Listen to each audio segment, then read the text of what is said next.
तो Hindi study channel में आप सभी का स्वागत है। दोस्तों, आज का हमारा जो टॉपिक है वो है मैथिली शरण गुप्त। ये मैथिली शरण गुप्त जी द्विवेदी युग के कवि है। इनका जन्म 3 अगस्त 1886 ईस्वी को हुआ था चिड़गांव, झांसी में, और इनकी जो मृत्यु हुई थी 1964 को। इनके पिता का नाम है रामशरण गुप्त और इनके जो गुरु जी थे वो थे महावीर प्रसाद द्विवेदी को ये अपना गुरु मानते थे। इनका उपनाम रसिकेंद्र नाम से इन्होंने ब्रज भाषा में कविताएं लिखी थी। ब्रज भाषा में कविताएं किस नाम से लिखते थे? ये रसिकेंद्र नाम से। और माइकल मधुसूदन की रचना का भी इन्होंने अनुवाद किया है। किस नाम से? मधुप नाम से। साहित्य जगत में ये दद्दा नाम से प्रसिद्ध थे। ये पूछा जाता है प्रश्न कि साहित्य जगत में दद्दा नाम से कौन प्रसिद्ध थे? वो थे मैथिली शरण गुप्त। तो ये माइकल जो मधुसूदन ये बांग्ला भाषा के कवि है। उपाधि इनको जो है महात्मा गांधी ने इन्हें राष्ट्र कवि की उपाधि दी थी 1936 को, जब कांग्रेस अधिवेशन हो रहा था। राष्ट्र कवि कहा था इन्हें महात्मा गांधी ने। उस समय क्योंकि किस रचना के लिए कहा गया इनको राष्ट्र कवि? वो कहा गया था भारत भारती आई थी एक 1912 को। इनकी जो राष्ट्र कविता थी भारत भारती, उसके लिए इन्हें राष्ट्र कवि की उपाधि दी गई थी। किसने दी थी? महात्मा गांधी ने दी थी। कब? 1936 को।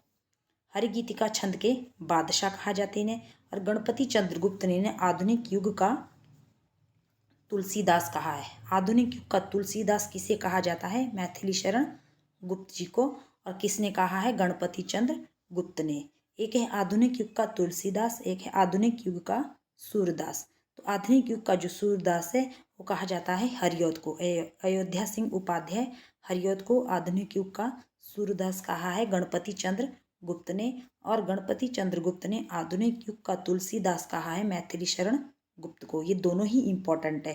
सूरदास और तुलसीदास आधुनिक युग के किसे कहा जाता है, इसमें कंफ्यूज मत होना, ठीक है। एक है हरिऔध, एक है मैथिली शरण गुप्त, ठीक है। और शुक्ल का कथन बहुत बार पूछा जाता है कि हिंदी भाषी जनता का प्रतिनिधि कवि किसे कहा जाता है? तो मैथिली शरण गुप्त को कहा जाता है। लेकिन ये किसने कहा है? वो कहा है शुक्ल ने। ये किस तरह से पूछा जाता है कि सामंजस्यवादी कवि किसे कहा जाता है? मैथिली शरण गुप्त को। किसने कहा? शुक्ल ने, ठीक है। दोनों ही कथन इंपॉर्टेंट है, दोनों ही कथन याद रखना। और स्वयं को ये कौटुंबिक कवि कहते हैं। अब इनकी रचनाएं देख लेते हैं।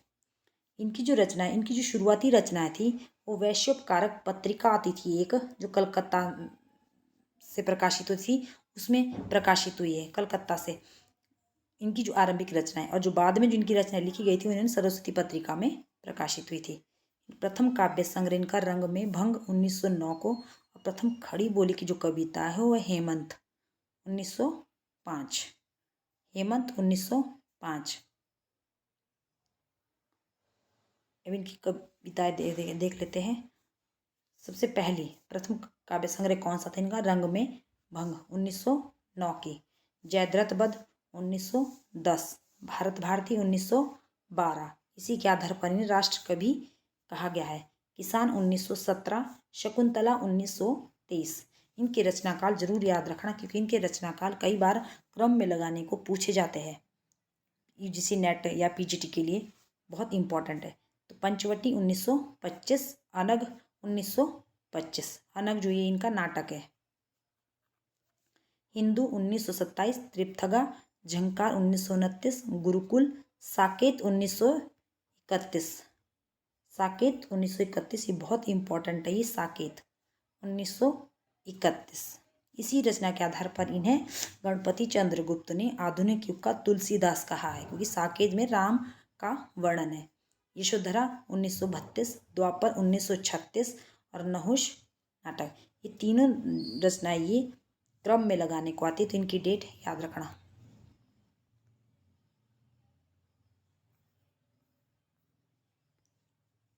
कांवा और करबला। जय भारत 1952। विष्णुप्रिया। अर्जन विसर्जन। तिलोत्तमा। चंद्रहास। प्लासी का युद्ध और वृत्त संहार, ये इनकी रचनाएं थी। अब देख लेते हैं कि किससे संबंधित इनकी कौन सी रचनाएं लिखी थी। इन्होंने किसी ना किसी धर्म से कोई ना कोई सी रचनाएं जरूर लिखी है। और एक बात और है, इनकी हिंदी कवियों में सबसे ज़्यादा प्रबंध काव्य अगर किसी ने लिखे हैं तो ये मैथिली शरण गुप्त ने लिखे हैं। सबसे ज़्यादा सभी हिंदी कवियों में इन्होंने प्रबंध काव्य लिखे हैं। महाभारत से संबंधित इनकी जो रचनाएं हो जयद्रथ भारत, शकुंतला, तिलोत्तमा, नहुष, हिडिंबा और जय भारत, ये इनकी महाभारत संबंधित रचनाएं थी। और बौद्ध धर्म से संबंधित इनकी अनग और यशोधरा, अनग और यशोधरा। यशोधरा में बौद्ध धर्म के जो गुरु थे उसका वर्णन मिलता है यशोधरा में। सिख धर्म गुरुकुल, इस्लाम कामा और करबला, कृष्ण काव्य द्वापर, राम काव्य से संबंधित पंचवटी, साकेत और प्रदक्षिणा। ठीक है। वैष्णव धर्म से विष्णुप्रिया, काल्पनिक जो विचारधारा से संबंधित भारत भारती जो कि 1912 में थी। इसका डेट याद रखना, भारत भारती का पूछा जाता है। अब भारत भारती के बारे में डिटेल में देखते थोड़ा। भारत भारती में जो 3 खंड काव्य तो 3 खंडों में था। इसको जो लिखने की जो प्रेरणा मिली थी वो मिली थी मुजद्दसे हाली और बृजमोहन दत्तात्रेय कैफी, इनसे मिली थी। इनकी प्रेरणा लेकर इन्होंने भारत भारती लिखी थी। तो ये प्रश्न पूछा जाता है कि भारत भारती किसकी प्रेरणा लेकर लिखी गई थी? तो मुजद्दसे हाली और बृजमोहन दत्तात्रेय कैफी की प्रेरणा से लिखी गई थी। बहुत इंपॉर्टेंट है ये प्रश्न।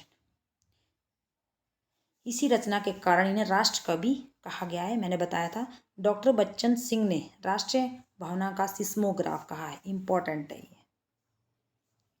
कि राष्ट्रीय भावना का सिस्मोग्राफ किस रचना को कहा जाता है? भारत भारती को। किसने कहा माना है? ये बच्चन सिंह ने, डॉक्टर बच्चन सिंह ने राष्ट्रीय भावना का सिस्मोग्राफ कहा है। किसको? भारत भारती को। इसीलिए इसी रचना के आधार पर महात्मा गांधी ने 1936 में इन्हें राष्ट्र कवि की उपाधि दी थी।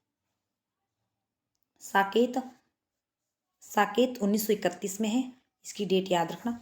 मंगला प्रसाद पारितोषिक मिला था इसको 1936 में। मंगला प्रसाद पारितोषिक किस रचना के लिए मिला था? मैथिली शरण गुप्त को साकेत के लिए। राम काव्य का दूसरा स्तंभ है। राम काव्य का दूसरा स्तंभ यदि साकेत है तो पहला स्तंभ कौन सा है? तो है रामचरितमानस।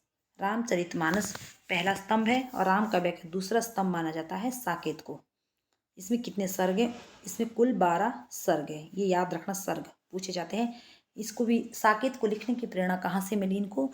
रविंद्रनाथ टैगोर की जो रचना है स्त्री काव्यतर उपेक्षिता से, और महावीर प्रसाद द्विवेदी का एक लेख है कवियों की उर्मिला विषय उदासीनता, इससे मिला है। महावीर प्रसाद द्विवेदी इनके जो गुरु है। इस कवियों की उर्मिला विषय उदासीनता एक इनका लेख था, इससे और स्त्री काव्यतर उपेक्षिता से, इन 2 लेख के आधार पर इन्होंने साकेत लिखी है। यशोधरा जो है इसमें गौतम बुद्ध की गृह त्याग का वर्णन है। यशोधरा में गौतम बुद्ध के गृह त्याग का वर्णन है। ठीक है। तो आज हमने मैथिली शरण गुप्त की रचनाएं, इनका जन्म और इनके गुरु और माता पिता के बारे में पढ़ा। अगर आपको मेरी वीडियो अच्छी लगी हो तो प्लीज़ चैनल को लाइक करना, शेयर करना और कमेंट करना कि आपको मेरी वीडियो कैसी लगी है। और इसी तरह वीडियो को देखने के लिए आप मेरे चैनल को सब्सक्राइब ज़रूर करें। धन्यवाद।